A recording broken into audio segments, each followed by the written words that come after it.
Hello there. So, episode 4, they finally have Wilson Fisk return from the dead, and I gotta say, there's something about him. Like, honestly, every time he has a piece of dialogue, I'm reminded of his character from Daredevil, so it's very difficult to disassociate this version of him, at least for me, from the amazing Daredevil, Punisher, you know, the scenes where he's just at top tier. Because even here, his dialogue, the way he speaks, the cadence, the way he enters a room, everything just screams power. Everything screams like he knows what he's doing.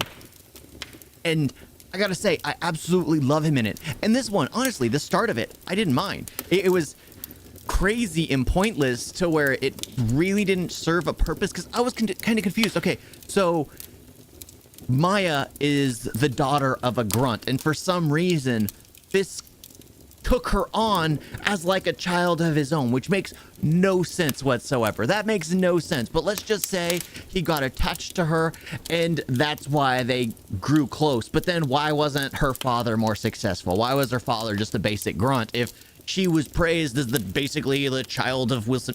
There's a lot of little things here and there. So the thing that worked for me was because she basically leaves school, asks for a popsicle. The popsicle owner basically yells at her because she's not using her words. And then he beats up the popsicle owner. And then she witnesses the whole thing and as like an 8-year-old or whatever, and then gives a kick to the popsicle owner. And I'm like, okay, bravo. I'm okay with this. I'm okay with this because Wilson Fisk was just beaten up. Kingpin was being Kingpin.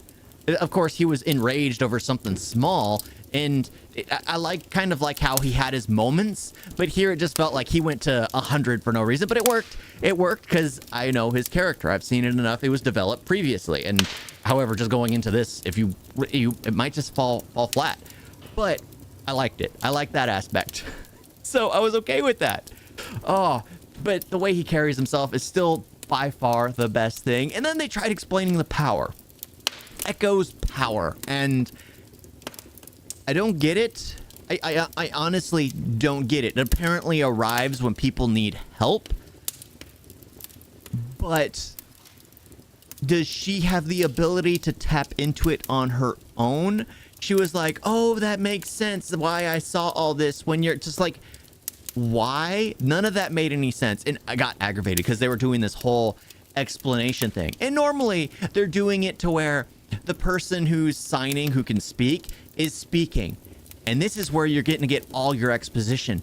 And the grandmother, as she's signing, she's speaking like this. And then they cut away from her and do an actual visual flashback. And then her voice comes clear and you can hear her. And I'm just like, why? You're not, she doesn't have hearing that's so supersonic, is that the correct terminology, is so that she could hear every single whisper. The drop of a pen would cause her pain. No, she's deaf. She can't hear a gosh darn thing. You could be shouting the dialogue and she wouldn't hear. It was so dumb. It was just like, why are you whispering?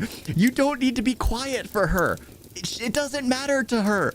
I mean, you're not being very thoughtful of her if you're not, because honestly, she can feel vibrations. If you're talking loud enough, I mean, heck, me right here, I'm probably shaking the bedroom walls because I project. I'm a very loud speaker. And I need to learn to bring that down, but I'm a very loud speaker. And he's just like so aggravating to see her.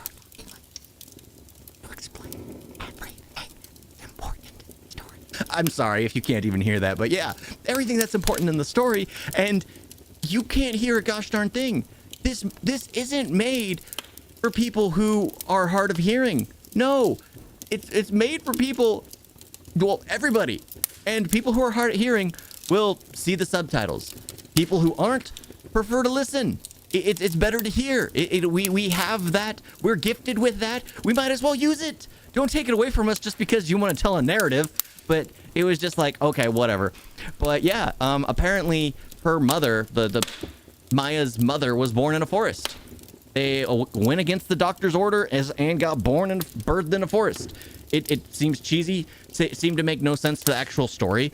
Didn't serve a purpose except for the grandmother saw visions.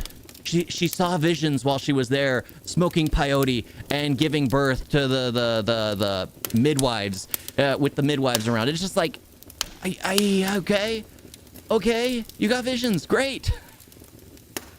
But the thing that got me most, and this is a very nothing episode. There's nothing going on. The thing that got me most was Kingpin did something he would never do.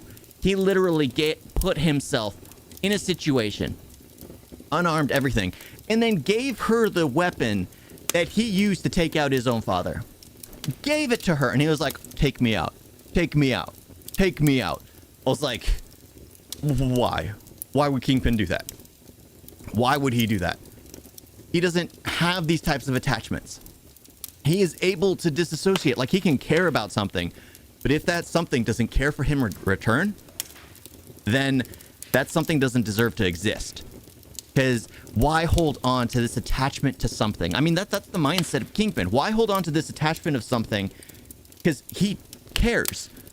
But if the thing doesn't care for him back, and I use the word thing accurately for Kingpin, then just get rid of it so something else could take its place. That's how he operates. That's what makes him so impactful, because he can just go turn off how he feels about these people and just take them out and bring someone else in, because it's a revolving door. It's something he can switch on and switch off because he's the Kingpin. He's the top. He's the... But why he was trying to bring her in? Why Maya? What reason would he have to keep Maya around if not for to signal? What is it? DIE.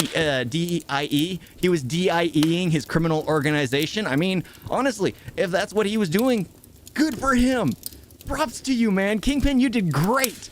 But she left, so now you need to get someone else. Just find somebody else. Find someone else and have them take her place. That's all you need to do. Oh my gosh. Yeah. She's obviously... That's gotta be it. That's gotta be it. The only reason Kingpin wanted Maya is for the DEI? Yeah, DEI and whatever they keep adding to that. You know, the inclusion. The inclusion, diversity and inclusion thingy. Yeah. So that's why Kingpin needs Maya. He needs his company on the up and up. He needs more points with the bigger corporations. That's what it is. That's what it is. Now it makes sense. That's what it is. Kingpin needs Maya for that. That's what he's going for. Okay. Now this makes so much more sense. Oh my gosh, that is bad once I start thinking about it. That is so messed up. That is so messed up. Oh, thank you all for watching. Talk to you next time. Toodles.